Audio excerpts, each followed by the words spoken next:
Welcome back to another episode of Connect Talk official podcast. Today, I got Alexandra Rodriguez flying all the way from Las Vegas to join us. Welcome. Thank you. Thank you for having me. Thank you. Absolutely. Thanks for joining us. So let's kick things off with a quick introduction and where we talk about your awesome self Oh, as well as your yeah. I don't know about business. that, but yes, talk about the many things I do. I could Yeah. say that. Yeah. So, give us a little bit about your background. How did you come to where you are today?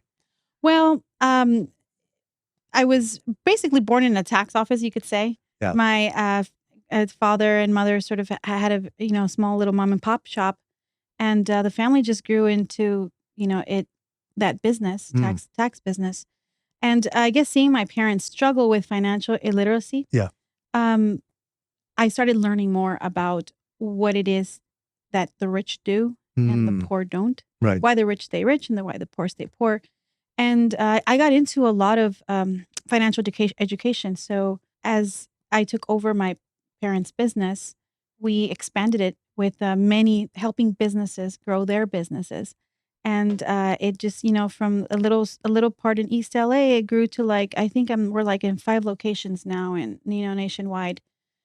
Internationally, actually, I have an office in Guadalajara, Mexico as well. It's an immigration law firm. Right. So, can you specifically mention those 5 locations? Yeah, so we're in Los Angeles, which is East LA, Yeah. Las Vegas, Miami, Guadalajara, Mexico, and I just opened up in a little office in Wyoming as well.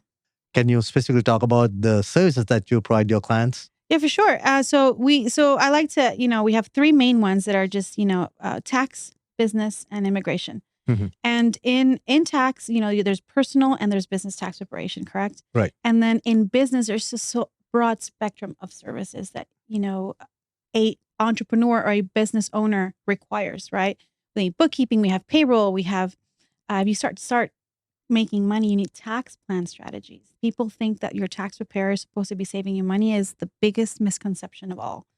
No, they're just preparing your returns. You're supposed to go find yourself a strategist, someone who knows about tax saving, someone who knows about tax planning, strategies on how to save money in your own business. And then on top of that, you start growing, you start buying assets, properties, then you have to plan for asset protection or estate planning. How are you going to map your assets? Are you going to be putting them into an LLC? And if so, which state? Each state has different types of rules regarding protection. It is a whole labyrinth of, I guess you could say, planning and strategically maneuvering your wealth. Right. Intelligently. Right. So from start to finish. Yes. Right. There's no finish. It's basically not just how to make money, but how to keep the money that you make and also how to create generational wealth. Correct. So That's it's making it, it's keeping it, and it's protecting it. Protecting it. There you go. Right. Very good. And now, Alexandra, we all have battle scars from starting a business, right? Yes. What are some of the most unexpected challenges you face growing your company, and what did you learn from those? Well, there was a very dark period in my family's life in that business where my mom and dad, they divorced, and the tiny little tax office was split in half. Between my brother and my dad and the men, and then the women, my mom and myself and my 2 sisters. Right. And during that period, we struggled to sort of fight for the clients, right? So they were going to have their own office, and we were going to have our office. Between mom and dad. And at that point, I realized that in a financial world, it is male dominated, and I knew that. So my brother and my dad took about, I would say, 75 to maybe 80% of all the clients. Wow. That year. We were left about with 20-30%. And I had major doubts whether we were going to make it or not. And, not having my mom and my sisters be so emotional and just break down in front of you and cry and say oh my God, we're going to lose the tax office and we're not going to make it. And then having to be the strong one and saying, no, we are, even though inside of me, I was like, I don't know. Yeah. I think they're right, but the demeanor and the being the pillar and the stronghold, the strong person in front of them, made them feel like, no, we can do this. Because I would tell them, we can do this. Like it's gonna happen. We're gonna succeed. We're from this little office with 20% of clients. We're gonna grow. We're gonna make it happen. And we did. We ended up doing it. We ended up blowing up and growing. And in the end, our family is pretty close now. Right. My brother, my dad, my mom, and our siblings were okay now, but we both really grew. Right. So seems like it was really a struggle, right? When the business was split in half, which was really not half, right? And it was the proportions were difficult to say the least, right? So Yeah. I'm glad that you and your family came out of that, and now you're actually closer as a family to a certain extent. So Yes. I'm glad to hear that.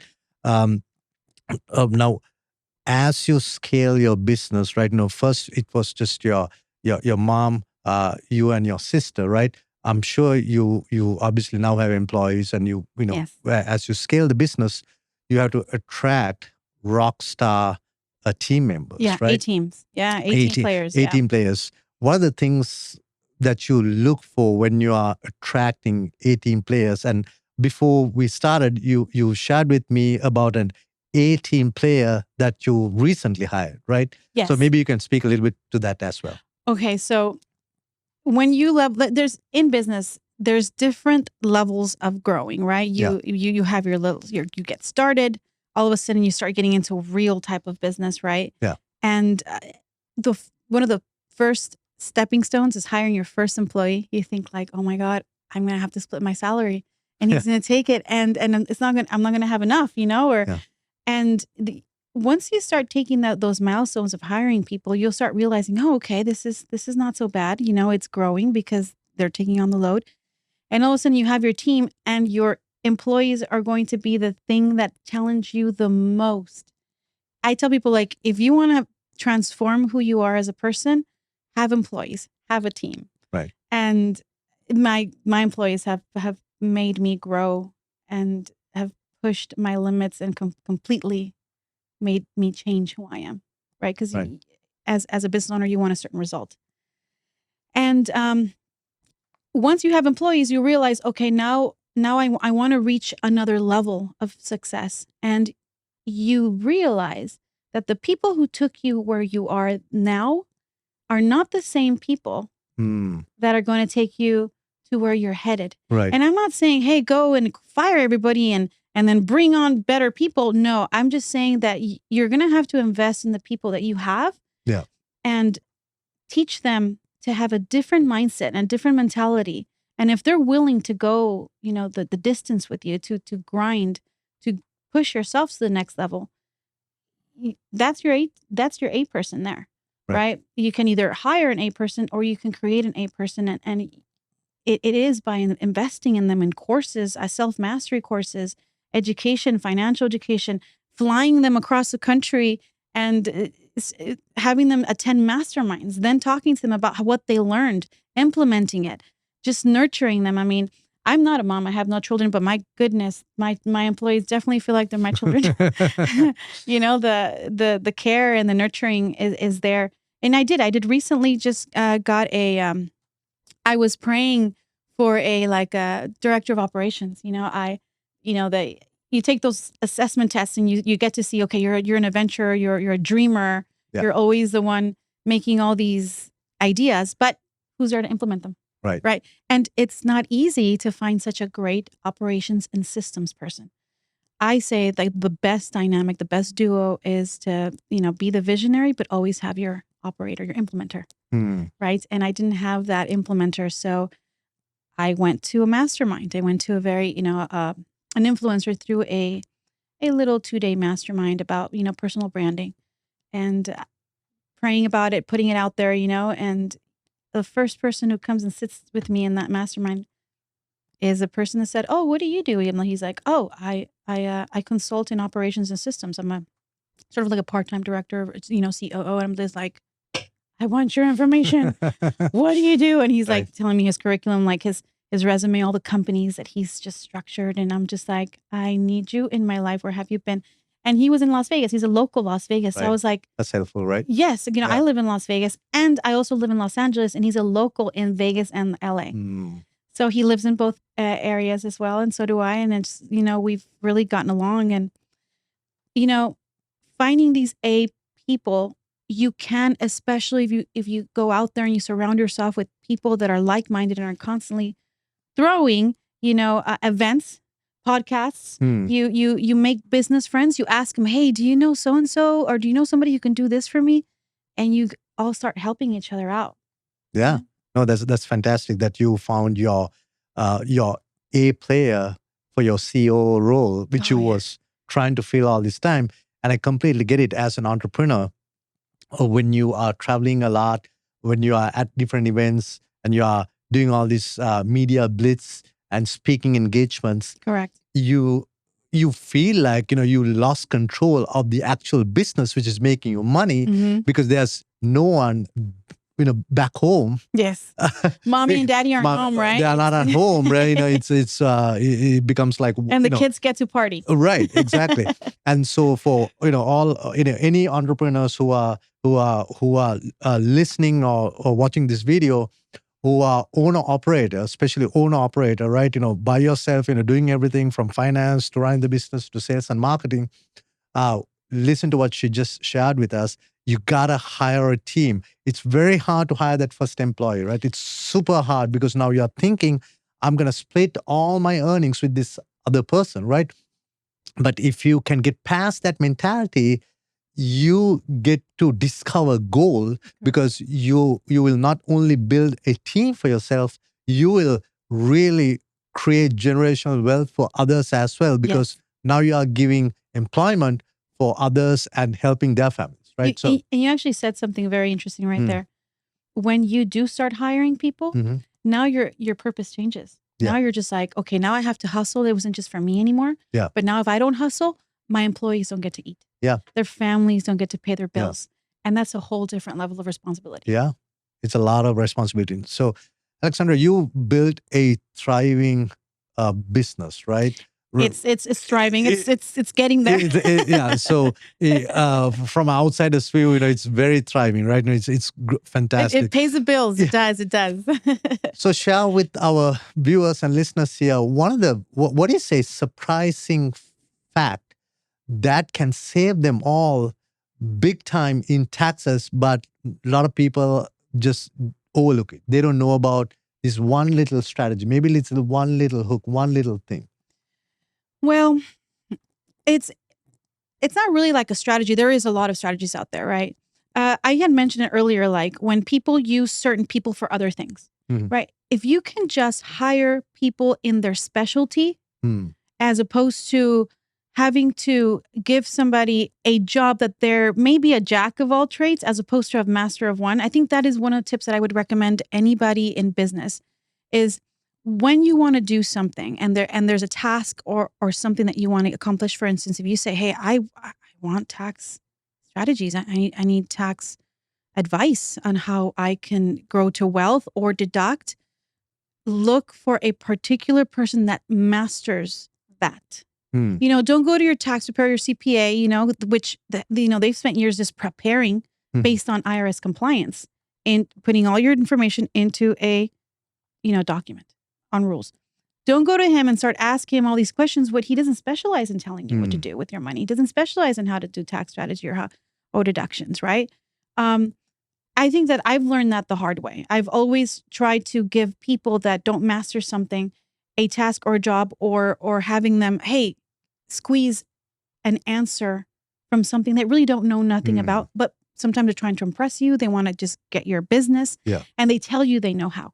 They tell you they can do it for you. Yeah. And yes, I think that surrounding yourself also with not just A players, but vendors that master one thing, as opposed to a jack of all trades, is a great tip for success in business.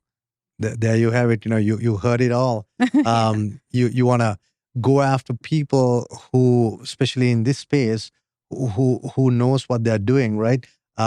Because for entrepreneurs who doesn't operate in your world, in the taxes world, they think, your best go-to person is the CPA, like, your tax preparer, right? But there's a lot more than, just that person in terms of tax preparation, tax strategy, asset protection. So you got to have those individual people that you should go after if you want to master what you are doing, right? So that's pretty much Correct. yeah. So now you are a young entrepreneur taking the business world Well, not that young. by storm, right? So what's your secret weapon? If you can share that with us, I'm sure all our listeners will benefit from that. I think it's not more of a secret. It's Yeah. just more of a mentality, a mindset. I guess that would be your secret, right? The way you view life, your point of view. I would say in entrepreneurship and being young, the more you master your emotions, right? You're having emotional intelligence as at a younger age. I've always been an advocate of telling parents to take their teens into like self-mastery courses outside of the educational governmental system. And put them through some type of training where they're learning about themselves and their emotions, right? If you're a young entrepreneur, invest in emotional intelligence and what it is, and study how to manage how you react to so many things that are going to be coming up to you, right? So in entrepreneurship, you get to see hills, mountains, waves, tidal waves could just come at you. And the way you react to them makes a major difference in your success. Major. Yeah. And even with the way you react to people, right? Someone can come up to you and just, hey, you did this and I want my money back, and just start screaming at you. And then the way you just handled it, you either became their friend, you sold another service, you made up for their pain, or they left angry and left you a really bad review, which trickles on to more negative things. Right. So it's literally the mindset and the emotional control that I would think what helped me in my young age, taking these courses and constantly being challenged and thinking, okay, Alex, I feel angry right now. I feel really jealous. I feel sad right now. I feel depressed. But this and this and this have to be done, and I want this result. So what do I need to do, even though I feel what I feel right now? I feel so upset. What do I need to do right now in order for me to get that result? Well, you can't be angry. You have to change it. You have to shift it. All right, so let's change my point of view. And you get the result you want, and it's a lot easier, right, than to go through it the hard way. Yeah. No, I mean, those are words of wisdom for sure. So previously we talked about your Latino heritage, right? Yes, mi gente latina. Sí, claro que sí. You want me to call you the Loquita? La Loquita, sí. I know, we were talking, and I said, what are you going to do? How are you going to introduce me? Esta Latina Loquita que vino a hablar conmigo de sus sueños. Talk about my dreams, this crazy little Latina. And, yeah. Gente. Yeah. So, if you can give a secret or a tip to our Latin viewers, right? Who are budding entrepreneurs, who are starting your business, or they are running a business. So, just previously you talked about the mindset, right? Yes. The mindset, that's for everybody. Correct. But for Latin business owners, I have something. Give us one thing. Okay. Yes, I have one thing, and it's actually very major. I'm gonna say it in both languages, because if there's any Latinos here and they speak Spanish, I want them to really understand it. So I'm going to speak the language of their heart. Please. So, para la gente latina, una de las cosas que sufrimos los latinos es de que la cultura nos ha enseñado erróneamente muchas veces cómo ver el dinero, cómo ver cómo ver el dinero, cómo ver la familia, las relaciones, y hacemos el error de siempre ir a preguntarle a nuestros amigos, nuestros padres, nuestros familiares, qué hacer con nuestro dinero, qué hacer con negocios, qué hacer con a veces temas que ellos no saben mucho, ¿verdad? No es que estén tan triunfantes en en la categoría empresaria, pero tomamos su consejo, tomamos el consejo de gente que realmente no sabe, pero porque los queremos, tenemos confianza en ellos, están en nuestra familia, le hacemos caso. Y a la gente profesional, la gente que maestría esas categorías, decimos, no, pues esta persona me va a robar, esta persona no confío en ellos, no los conozco. Voy a ir a verificar con mi compadre, con mi comadre, lo que me acaba de decir este abogado, lo que me acaba de decir este contador, para ver si es cierto, ¿verdad? Y entonces vas y te cambian tu modo de pensar, ¿verdad? Pero mi consejo sería esto. Si la persona a quien tú le estás pidiendo el consejo, cualquier consejo que sea, no sabe mucho de esa materia, no tiene la vida que tú deseas, no tiene el triunfo que tú estás queriendo adquirir, no le hagas mucho caso, sino ve y hazle caso a la gente que tiene la vida, la cuenta de banco, el triunfo y los negocios que tú quieres. Y a esa gente, sí, síguela y hazle caso porque algo están haciendo correcto, aunque no son tus familiares y amigos. I'm going to tell you what I said, right? Go ahead. So one of the things that Latinos we suffer is it's in culture. Yeah. Is that whenever we want to strive for something, the people that we go to for advice is our family and friends. Sure. And we tend to trust them. Mhm. And we tend to say, well, my uncle said this, my dad said this, my compadre is my kind of like my Sure. drinking buddy Yeah. said this, and I'm just going to listen to them. And when they're talking to a professional or they're talking to a someone who masters that category, we automatically think, no, you just want my money. No, you're just charging me this much because you just want my money and you're going to scam me. And that's how they look at the professional. And then they also go and check with their family members to see if the professional was right.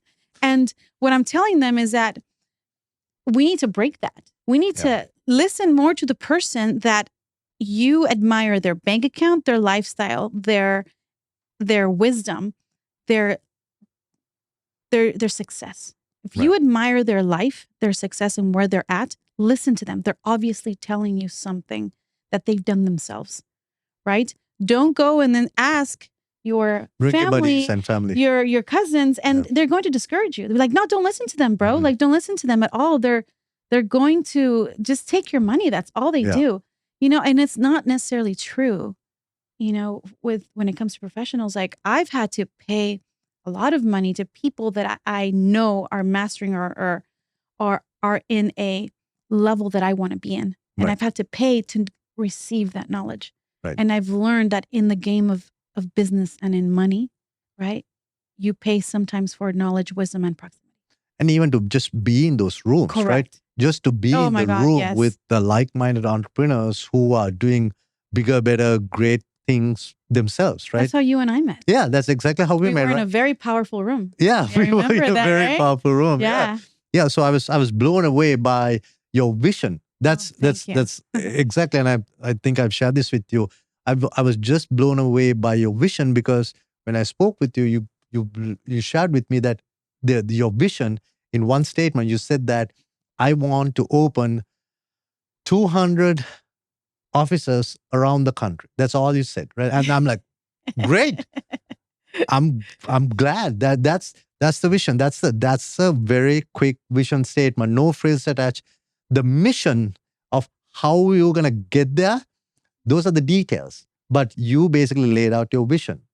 So that's aspiring, that's inspiring, and it's a very powerful statement to make, right? So I think that might be especially anyone who's coming as immigrants to this country. They might not be seeing that kind of vision because their mentality or what they hear from friends and families. How am I going to make it today, tomorrow, next week? I'm going to start a small business.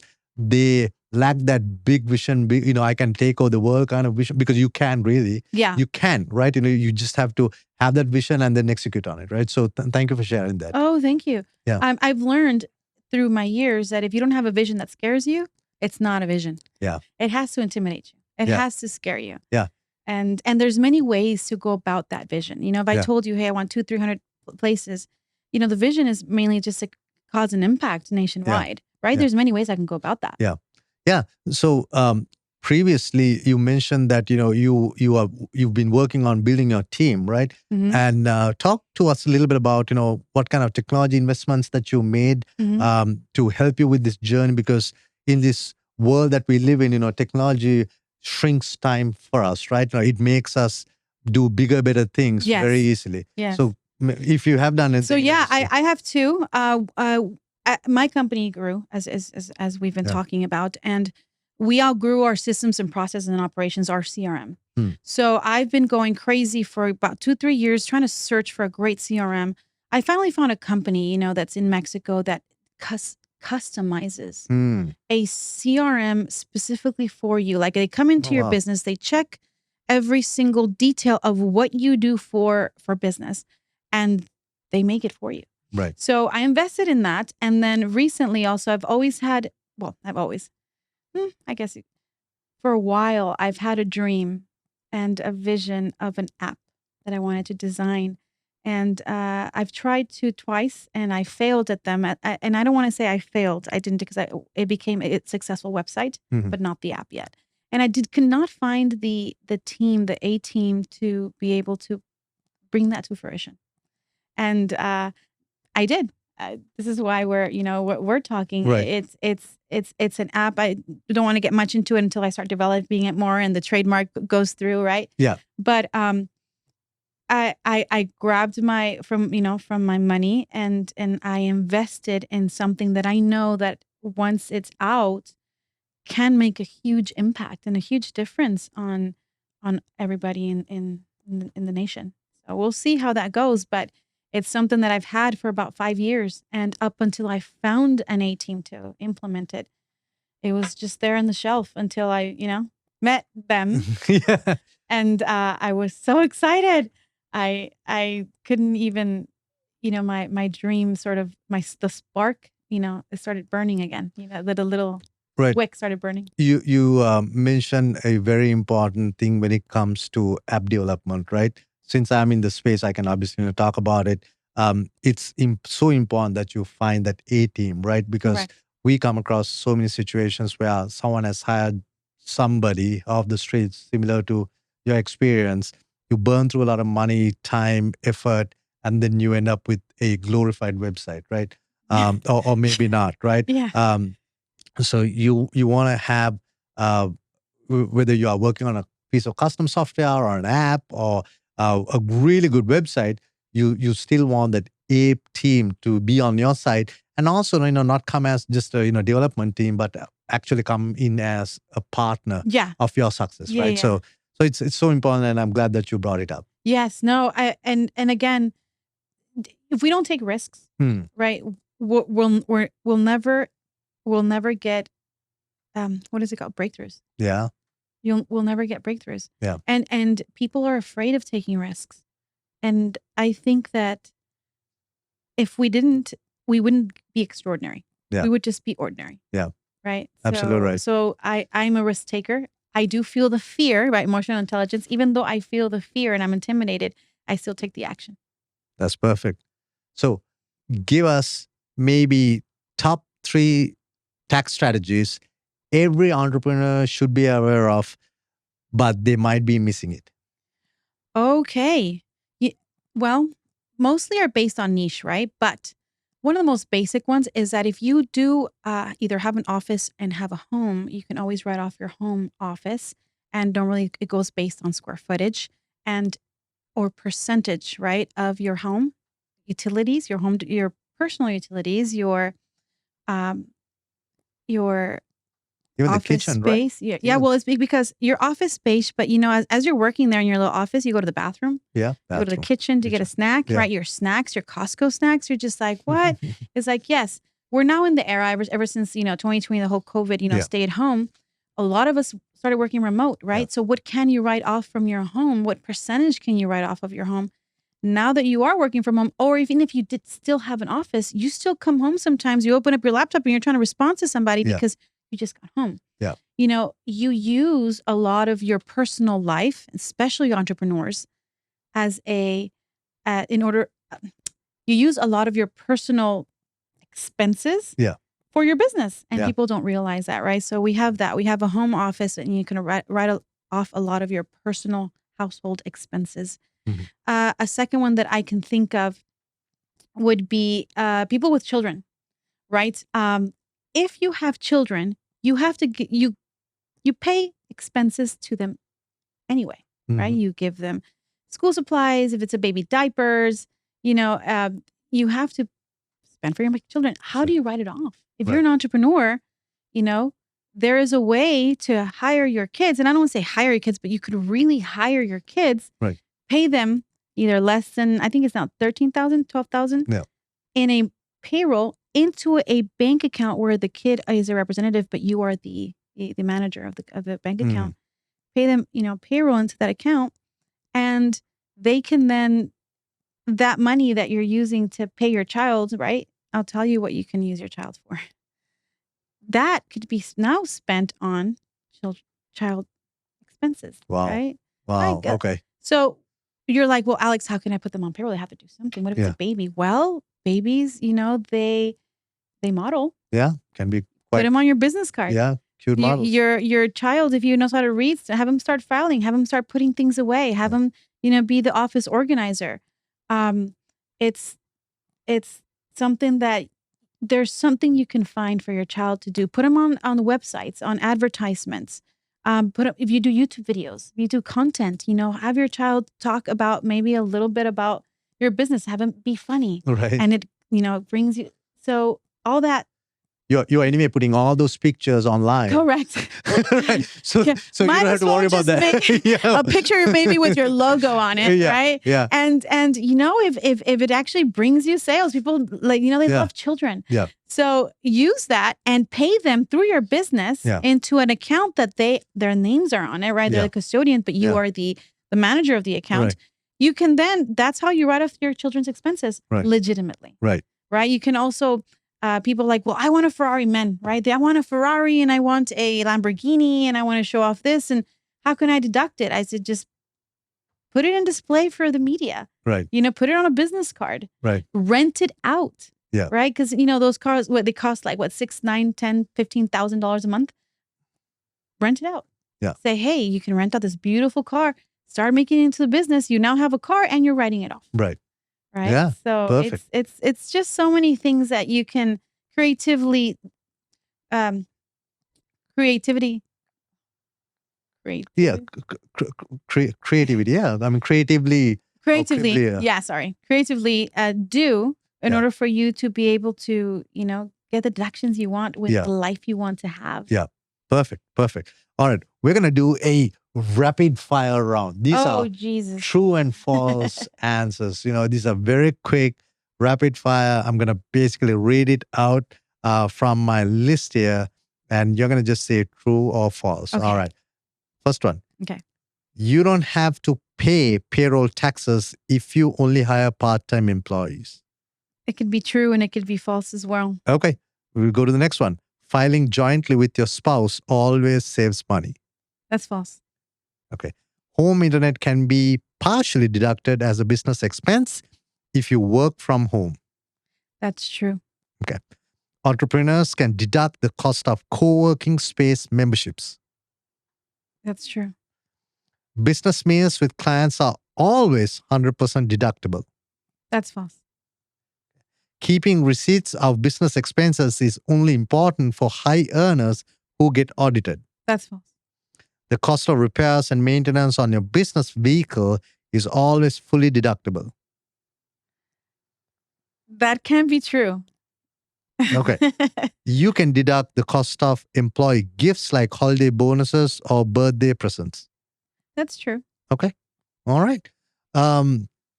That's great. We went through the list. Thank you for your answers. I think that's going to come very valuable to our listeners and viewers here.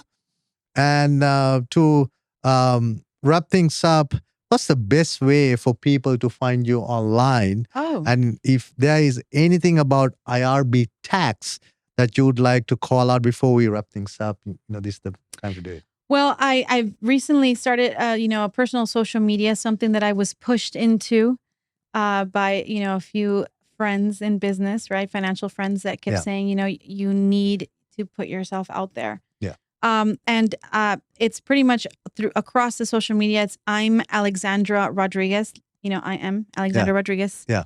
And then my social media for my businesses is irb.tax. Yeah.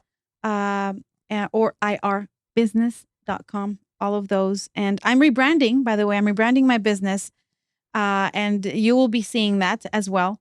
Sure. But IR Business will be rebranded into something else, just because I have a new vision for my company and how we can make it to be, cover all the nation, right? So yeah, I will be rebranding it, and yeah, I have more of a care for the small businesses and the mom and pops. And anything that I want to say is I don't know. It's talk a little bit about the tour, if this is a good chance So to talk anything about that I it. want to say is, one of the things that I've recently been wanting to so much, and I can't shake it off, is trying to help my Latin community, Yeah. my Hispanic or my Spanish speaking people that are here in the U.S. We know, unfortunately, that there's a lot of immigrants coming over, whether it's legal or not legal, but it's happening. Yeah. Right. And it's not something that we can all stop, but we can definitely improve, or we can help. Right. So I think that, a lot of people, immigrants that are coming over, especially in the Spanish language, have financial illiteracy.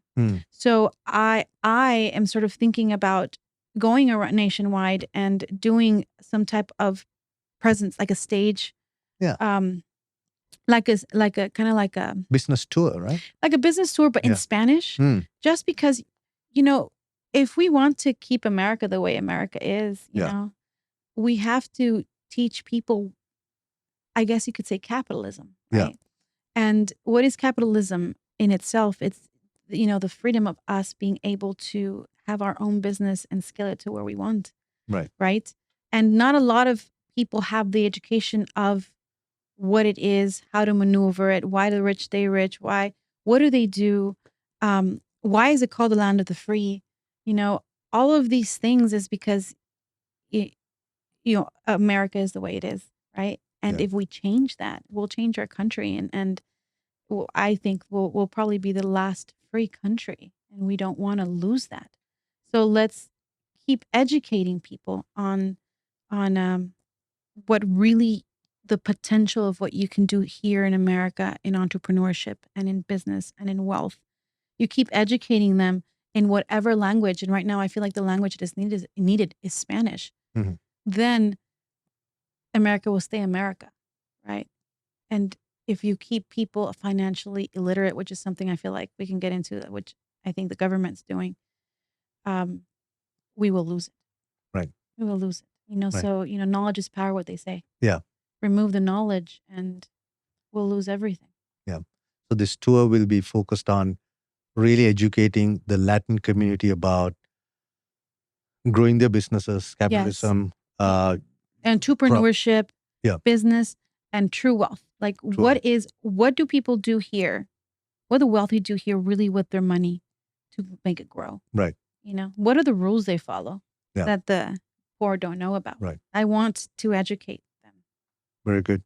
With that, Alexandra, thank you so much for coming on the ConnectTalk official. Thank you for having me. Podcast. Yeah, thank you. Thanks again, flying all the way from Vegas, and today you came from Houston, I think, right? Yes, I did. Yeah. So, I was at a convention for sure. Yeah. So thanks again. Thank you everyone for listening into this episode of the ConnectTalk official podcast. Thank you.